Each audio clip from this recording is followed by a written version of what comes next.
Setiap insan yang berbakti pasti akan tiba saatnya untuk melangkah ke fasa baru dalam kehidupan. Hari ini, kita raikan seorang pendidik yang telah mencurahkan ilmu dan kasih sayangnya selama lebih 3 dekad. Seorang insan yang bukan sahaja mendidik tetapi juga menjadi inspirasi kepada ramai. Cikgu Nurjannah binti Yahya.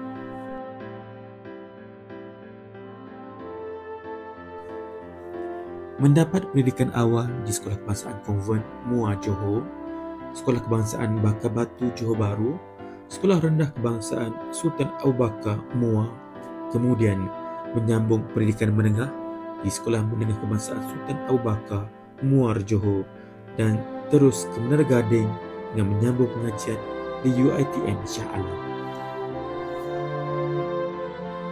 Perjalanan sebagai seorang pendidik bermula pada 4 Januari 1987 dari Sekolah Kebangsaan LKTP Pemanis 1 Segamat Johor, kemudian ke Sekolah Kebangsaan Farid Zain Muar Johor pada 1 Januari 1990, kemudian ke Sekolah Kebangsaan Ciku Tujuh Gua Busan Kelantan pada 1 Januari 1996 dan akhirnya tiba di Sekolah Menengah Kebangsaan Kampung Raja Cameron Highland pada 1 Mei tahun 2000.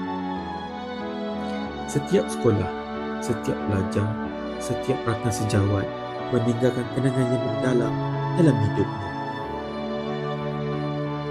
Merupakan seorang isteri kepada Encik Muhammad Hazani bin Zakaria dan anak ke-6 daripada 9 adik-beradik.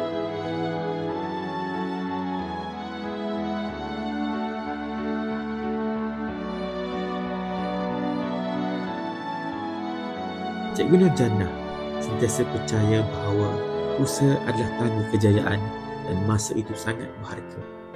Prinsip inilah yang menjadi panduan dalam mendidik dan membimbing anak-anak muridnya. Tidak semua perjalanan itu mudah. Ada kisah suka, duka dan pengalaman yang tidak dapat dilupakan. Seperti satu insiden ketika mengambil bunga untuk hiasan pentas sempena mesyuarat PIBG. Tidak disangka, niat yang baik membawa pengalaman pahit apabila beliau terjatuh ke dalam parit sedalam 2 meter dengan sebelah parang di tangan.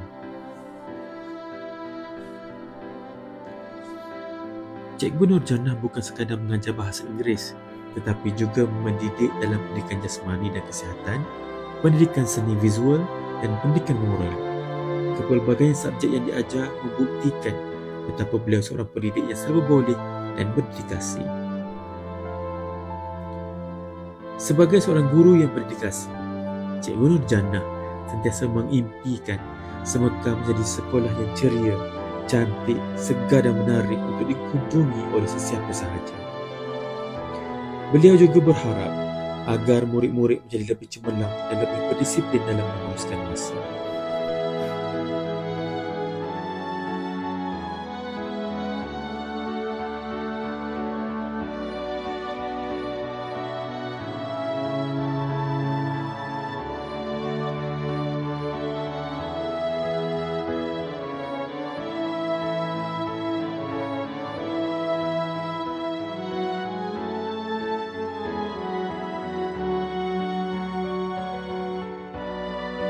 Perjalanan ini mungkin berakhir di sini, tetapi jasa dan kenangan bersama tetap kekal selamanya. Selamat bersara dan semoga hari-hari mendatang dipenuhi kebahagiaan.